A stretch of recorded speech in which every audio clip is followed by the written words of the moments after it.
Have you ever wondered what happened after Simba took his rightful place as king? We all know the triumphant roar, the rain washing away the darkness, and the promise of a new dawn for the Pride Lands. But what if the story didn't end there? What if the shadows of the past were longer and darker than we ever imagined? Today, we're diving into a chilling theory, a tale of two kings, bound by blood and hatred, a story we're calling The King Who Would Not Rest. Our story begins, not with a celebration, but with a lingering unease. Simba, now a king and a father, finds his nights plagued by nightmares. He sees his own father, Mufasa, not in the stars as a wise guide, but falling endlessly into the gorge. Hear Scar's chilling laughter, the sound he thought was silenced forever. The Pride Lands are healing, the herds are returning, and Kiara, his daughter, is a beacon of hope. Yet, a part of Simba remains trapped in that canyon. Forever the young cub who watched his world crumble. He throws himself into his royal duties, working tirelessly to restore the kingdom, believing that if he can fix the land, he can fix the broken pieces of his own past. But exhaustion only makes the shadows grow deeper. Meanwhile, deep in the elephant graveyard, something stirs. The hyenas, leaderless and starving after their betrayal of Scar, are a fractured and desperate clan. Shenzi, Banzai, and Ed are gone, but a new, cunning hyena named Fisi rises to power. Fisi remembers the days of plenty under Scar's rule, a time when hyenas walked openly in the Pride Lands. He preaches a twisted gospel to his starving followers. Scar was not a tyrant, but a liberator, and Simba is a usurper who stole their rightful feast. He unites the scattered hyenas with a singular, venomous purpose: reclaim the Pride Lands and avenge their fallen king. One day Zazu, ever the diligent steward, flies to Simba with disturbing news. A strange sickness is affecting the animals near the border. It's not a drought or a natural ailment, it's a creeping blight, a poison that seems to emanate from the elephant graveyard. Simba, along with Timon and Pumbaa, goes to investigate. The closer they get, the more the air thickens with a foul miasma. They find the source in a cavern deep within the graveyard's bones. A bubbling, glowing spring, its water corrupted by a strange, dark energy. And guarding it are the hyenas, healthier and more aggressive than ever. Simba confronts Fisi, who mockingly welcomes him. Fisi claims the spring is a gift, a final legacy from King Scar. Simba is shaken. How could Scar still hold such power from beyond the grave? As he fights off the hyenas, he has a terrifying vision. For a split second, Fisi's shadow contorts, taking the lean, menacing shape of Scar, complete with a wicked, spectral grin. The vision vanishes, but the terror it inspires is real. Simba retreats, realizing this is a battle he can't win with brute force alone. He seeks the counsel of Rafiki. The old mandrill listens intently, shaking his head, not in disbelief, but in sorrow. He explains that great acts of evil, fueled by intense hatred, can leave a spiritual scar upon the land itself. Scar's spirit didn't just fade away. His malice seeped into the very ground where he fell, twisting and corrupting it. The spring isn't just poisoned. It's a conduit for Scar's lingering will, his undying envy. Scar's spirit, too weak to manifest on its own, has latched onto Fisi, whispering promises of power and manipulating the hyenas to finish what he started. Scar cannot return, but his hatred can. Simba is horrified. He isn't just fighting hyenas, he's fighting the ghost of his own uncle, a specter of pure malice. Rafiki tells him, the only way to cleanse the land is to confront the source of the hatred, not with claws and teeth, but with the strength of a true king. He must face the memory of Scar and finally let go of the guilt and fear that has haunted him since childhood. The circle of life, Rafiki explains, is also about healing and release. To save his kingdom, Simba must first save himself from his past. The final confrontation takes place at the corrupted spring. Simba doesn't go alone. Nala, sensing his turmoil, insists on standing by his side. Timon and Pumbaa, ever loyal, are there too. Even a young brave Kiara, against her father's wishes, follows, representing the future that is at stake. As they approach, the air grows cold. Fisi, now almost fully possessed, speaks with Scar's voice, taunting Simba with his deepest insecurities. He calls him a failure, a coward who ran away, a king unworthy of Mufasa's legacy. The hyenas, emboldened by this dark power, prepare to attack. But this time Simba doesn't roar in anger. He stands tall, his eyes clear. He looks past Fisi and speaks directly to the spirit of Scar.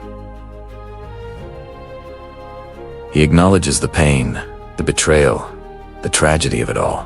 But instead of rage, he expresses pity. He tells Scar that his path of hatred only ever led to ruin for himself and everyone around him. He declares that the Pride Lands will no longer be defined by Scar's darkness, but by the light of forgiveness and unity. He speaks of his father, not as a victim, but as a symbol of noble leadership whose legacy lives on through love, not vengeance. As Simba speaks, a change occurs. The corrupted spring begins to glow, but this time with a warm, golden light emanating from Simba himself, the light of a true king's heart. The spectral image of Scar shrieks, unable to withstand this purity, and his spiritual hold on Fisi shatters. The dark energy recedes, and the water of the spring begins to clear. Fisi, no longer a vessel for a vengeful spirit, is just a regular hyena again. Confused and weakened, seeing their source of power gone and faced with the united royal family, the hyenas scatter back into the shadows. In the aftermath, Simba stands before the now purified spring. For the first time in years, the nightmares are gone. He understands now that being a king isn't about never falling. It's about having the strength to get back up and heal the wounds of the past, both in the land and in the heart. He looks at Nala, his strong queen, and Kiara, the bright future of the Pride Lands. The circle of life continues, stronger and more complete than ever before. Scar may have been a king who would not rest, but Simba is the king who brought him peace, and in doing so, finally found his own. What do you think of this epilogue to the Lion King saga? Does it feel like a fitting end to the battle between Simba and Scar? Let me know your thoughts in the comments below. If you enjoyed this deep dive, don't forget to like, subscribe, and hit that notification bell for more stories from beyond the screen. Thanks for watching. Defeats his tyrannical Uncle Scar and reclaims his throne. The Pride Lands, once barren and gray under Scar's rule, flourish again. Rain washes away the darkness, and the circle of life is restored. It's a perfect storybook conclusion. But in the real world, and even in the world of stories, ghosts don't always stay buried. Scar's reign, though relatively short, left deep scars on the land and its inhabitants. The hyenas, his loyal enforcers, didn't just vanish. They were driven out, yes, but they were scattered, not destroyed. An army of hungry, resentful outcasts, nursing a grudge against the king who cast them into the shadows. And within this splintered group, a new leader was destined to rise. Someone who carried Scar's ambition, his cunning, and his burning hatred for Simba's bloodline. This was Zira. Zira wasn't just a follower of Scar. She was his most devoted disciple. In her eyes, Scar wasn't a tyrant. He was a misunderstood visionary that threw keen.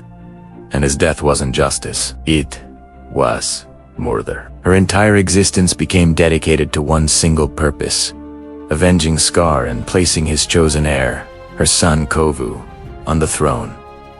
This wasn't just a political struggle anymore. It was a deeply personal vendetta, a cult of personality built around a dead king. While Zira plotted in the Outlands, Simba was facing challenges of his own. Being a king is one thing. Being a father is another entirely. His daughter, Kiara, was headstrong, curious, and a little too much like he was as a cub. Simba, haunted by the memory of losing his own father and the years he lost in exile, became overprotective. He saw danger in every shadow, a potential Scar lurking around every corner. His fear, born from love, built a cage around Kiara.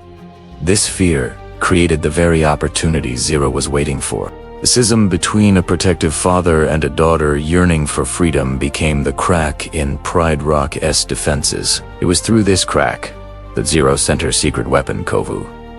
He was raised from birth to be an assassin, a tool of vengeance. His mission? Get close to Kiara earn Simba's trust, and strike when the king was most vulnerable. The stage was set for a collision of legacies. On one side, Simba the king, trying to escape his past. On the other, Kovu, the prince chained to a past that wasn't even his own. And caught in the middle was Kiara, who saw something in Kovu that no one else did. Not a killer, but a soul just as trapped as she was. Their connection, an echo of Romeo and Juliet across the savannah, was something Zira hadn't counted on. Love.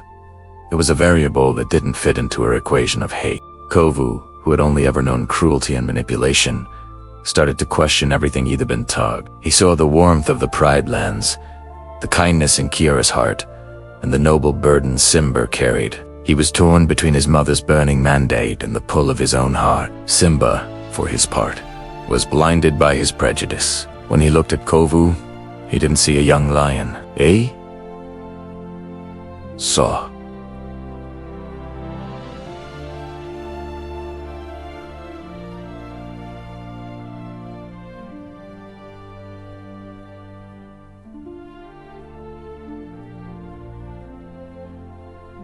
Dahla.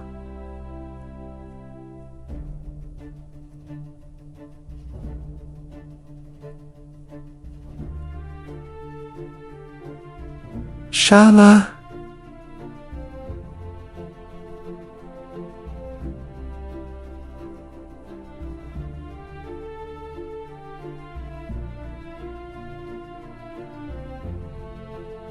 Hey?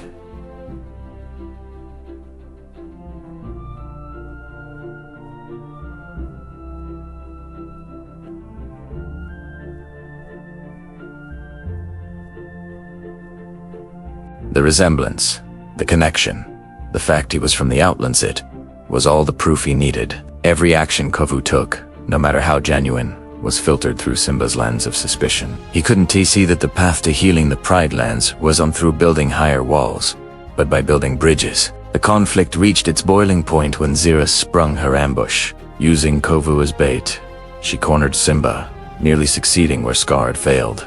In the Chao, Simba saw their son, Nuka, died trying to win his mother's approval. A tragic victim of Zira's obsession. Zira, in her grief and rage, blamed Kovu, scarring him in the same way Scar was scarred, marking him forever as an outcast in her eyes. When Kovu returned to the Pride Lands to beg for forgiveness, Simba's worst fears seemed to be confirmed. He invoked the old law, the law of his father, and exiled Kovu. In that moment, Simba wasn't the wise king Mufasa had hoped he'd become. He was a ruler governed by fear, repeating the same cycles of division and mistrust that allowed Scar to rise in the first place. He was pushing away the one lion who could unite the two prides, but Kiara refused to let her father's fear dictate her future. She defied him, found Kovu, and reminded him Andas of the wisdom a grandfather once shared. We are one. It wasn't just a catchy phrase, it was the key to their survival. She understood that the lines drawn between the Pride Landers and the Outlanders were meaningless. They were all lions, all part of the same circle of life. Their return marked the final confrontation, not just a battle of claws and teeth, but a battle of ideologies. Zira's army, fueled by generations of hatred, clashed with Simba's pride, fighting out of fear and loyalty. It was a pointless, bloody conflict, with both sides losing themselves in the violence. Just as Simba and Zira were about to face each other for a final, fatal duel, Kiara and Kovu leaped between them. They were the bridge. Kiara's plea to her father finally broke through his hardened heart. She made him see that there was no difference between us and them. They are us, she said. And in that moment, the cycle of hate began to shatter. The other Outlanders, seeing the truth in her words and the madness in Zira's eyes, abandoned the fight. But Zira could not let go. Scar's legacy was all she had left. Consumed by her hatred, she made one last attempt on Simba's life, only to be stopped by Kiara. In the end, it wasn't Simba who defeated her. It was her own unwillingness to forgive. She perished, a final, tragic victim of a long-dead king's dark influence. With Siragone, the ghost of Scar was finally laid to rest. Simba, finally, understanding true wisdom, welcomed the Outlanders back into the Pride. The two prides, once bitter enemies, became one family. The king who would not rest, Simba, haunted by his past, could finally find peace. He had learned that a true king's strength isn't just in his roar, but in his capacity to forgive, to unite, and to trust in the next generation. The circle of life was not just restored, it was made stronger, more complete, and finally healed. The story teaches us that the shadows of the past can be long, but they don't have to define our future. It's a powerful reminder that unity is stronger than division. This isn't just about a good lion versus a bad lion. It's about two sides of the same royal coin. A story of what it means to lead, to fail, and to find one's place in the great circle of life. Let's start with the rightful heir, Simba. When we first meet him, he's a cub full of life, bursting with curiosity and a touch of arrogance. He can't wait to be king. This phrase isn't just a catchy song. It's his entire worldview. To him, being king means doing whatever he wants, going wherever he pleases, and having everyone bow down to him. He sees the power, but not the responsibility. This naive perspective is what Scar so masterfully exploits. Simba's early days are a lesson in the dangers of entitlement without understanding. He's born into greatness, but he hasn't yet earned it. His father, Mufasa, tries to teach him about the delicate balance of the Pride Lands, that a true king's power lies in what he gives, not what he takes. But these are lessons a playful cub can't fully grasp. Then, tragedy strikes. The stampede, Mufasa's fall, and Scar's venomous words, "Run away, Simba, run away, and never return." This is the pivotal moment that shatters Simba's world. Scar doesn't just kill the king. He orphans the prince and poisons his mind with guilt. Simba flees, carrying a burden that no child should ever have to bear. He believes he is responsible for his father's death. This guilt shapes the next chapter of his life, leading him away from his destiny and into a life of blissful ignorance. Enter Timon and Pumbaa, the masters of Hakuna Matata. No worries. It's the perfect philosophy for a runaway prince haunted by his past. In their jungle paradise, Simba grows from a guilt-ridden cub into a powerful, carefree lion. He eats grubs, laughs, and completely forgets who he is supposed to be. This period is crucial. It's Simba's escape, his refusal to face his trauma and responsibility. While it seems like a happy existence, it's a life built on avoidance. He's alive, but the future king of the Pride Lands is dormant, buried under layers of no worries. This phase highlights a very human tendency. When faced with overwhelming pain, it's often easier to run and forget than to turn and fight. Now, let's turn our attention to the architect of this tragedy, Scar. Scar is one of Disney's most compelling villains because he's not just evil. He's intelligent, charismatic, and deeply insecure. As the younger brother of Mufasa, he was born in the shadow of the king. The movie hints that he was given the name Scar after an incident, forever branding him as damaged. He sees himself as intellectually superior, believing he has the lion's share of brains, but he lacks the physical strength and regal presence of his brother. This brews a potent cocktail of jealousy and resentment. Scar's desire for the throne isn't just about power, it's about validation. He feels cheated by genetics, by fate, by the system that puts Mufasa and then Simba ahead of him. His alliance with the hyenas is a brilliant strategic move. He empowers a marginalized, scorned group, promising them a future where they will never go hungry again. He speaks their language of grievance and exclusion. This makes him more than just a tyrant. He's a revolutionary in his own dark way, leading an uprising of the disenfranchised against the established order. His methods are deplorable, but his motivations are rooted in a deep-seated feeling of being wronged. While Simba lives by Hakuna Matata, Scar implements his own philosophy. If Simba's is about avoiding responsibility, Scar's is about seizing power without it. Under his rule, the Pride Lands wither. The delicate balance Mufasa spoke of is destroyed. Scar allows the hyenas to overhunt, and the once lush Savannah turns into a barren wasteland. This is the critical difference between him and Mufasa. Mufasa understood that the king and the land are one, that leadership is stewardship. Scar sees the kingdom as a resource to be consumed. He has the crown, but he has no concept of how to rule. He's a king of destruction, not creation. His reign is a stark illustration that gaining power and wielding it wisely are two very different things. The turning point for Simba comes with the arrival of Nala and the wisdom of Rafiki. Nala represents the reality of the Pride Lands, a world suffering under Scar's tyranny. She challenges Simba's carefree lifestyle, reminding him of his duty. But it's Rafiki who truly forces him to confront his past. The scene where Rafiki leads Simba to the water's edge is profound. "Look harder," he says, as Simba sees not his own reflection, but his father's. Then, Mufasa's spirit appears in the clouds with that unforgettable line. "Remember who you are." This isn't just a ghostly vision. It's Simba's own conscience, his buried identity, finally breaking through the surface. He realizes that running from his past won't change it. To honor his father, he must embrace his destiny. Simba's return is not just a physical journey home. It's the culmination of his emotional and psychological growth. He is no longer the naive cub or the carefree adolescent. He has experienced loss, guilt, and avoidance, and has finally chosen responsibility. When he confronts Scar, he's not fighting for power or revenge in the same way Scar did. He's fighting to restore balance, to reclaim his home, and to honor his father's legacy. The final confrontation on Pride Rock is spectacular. It's a clash of ideologies. Scar, desperate and cornered, tries his old trick: manipulation. He once again blames Simba for Mufasa's death, turning the pride against him. But this time Simba is different. He accepts responsibility, not out of guilt, but out of honesty.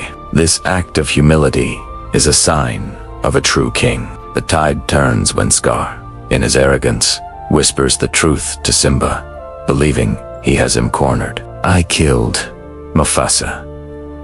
That confession unleashes the lion's fury.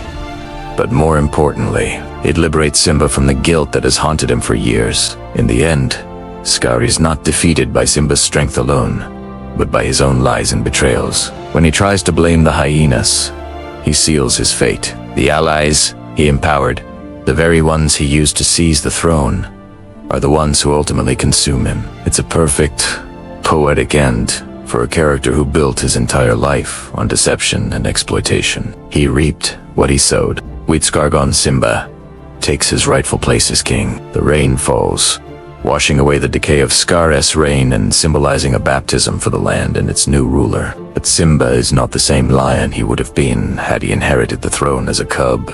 His journey through the wilderness, his Hakuna Matata phase, and his confrontation with his past have made him a wiser, more compassionate leader. He understands loss and suffering. He has learned that true kingship isn't about getting what you want. It's about upholding the circle of life for everyone. The legacy of Simba and Scar is a powerful narrative about leadership. Scar represents leadership born from envy and entitlement, a rule that takes and consumes until nothing is left. Simba represents leadership forged through hardship and self-discovery, a rule that understands balance and responsibility. Their story teaches us that true strength isn't just about power, but about the wisdom to use it for the good of all. It's about facing your past, embracing your identity, and finding your place in the great, beautiful, and sometimes difficult circle of life. Thanks so much for watching. What are your thoughts on the dynamic between Simba and Scar? Let me know down in the comments. And if you enjoyed this deep dive, don't forget to like, subscribe, and hit that notification bell for more content. Until next time, remember who you are.